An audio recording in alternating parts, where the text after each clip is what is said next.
శివకుమార్ గారిని మాట్లాడవలసిందిగా కోరుతున్నాను. అందరూ నమస్కారం అండి.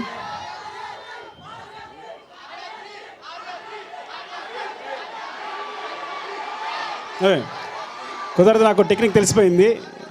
మీరు ఎంత అరిచినా కానీ నా వాయిస్ టీవీలో వినిపిస్తుంది, అందుకు కాబట్టి మాట్లాడేస్తాను. ఇదివరకు భయపడేవాడిని మీరు అరుస్తుండే. Okay, so ya Arya exactly is my Arya. Okay, నా ఆర్య కాదు ఇక్కడ మీరు నాకు చాలా బాధ అనిపించింది. ఇదివరకు బన్నీ ఎక్కడికి వెళ్ళినా ఆర్య ఆర్య అని అరిచేవారు, ఇప్పుడు డీజే అరుస్తున్నారు. కుదరదు, బన్నీ ఎప్పటికీ ఆర్యనే.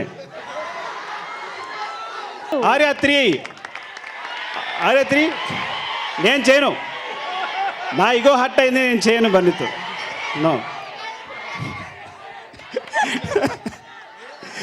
ఎందుకంటే బన్నీతో చేస్తే కల్ట్ మూవీనే చేయాలి, అలాంటి మూవీ చేయాలి. డెఫినెట్గా అలాంటి సబ్జెక్ట్ దొరికినప్పుడు మేము ప్రతి సినిమా తర్వాత కూడా ట్రై చేస్తున్నాం, మాట్లాడుకుంటాం. నిజంగా అలాంటి సబ్జెక్ట్ దొరికినప్పుడు definitely will work together. Super, thank you very much. Thank you so much. ఇంతకుముందు ఏం చేసావు?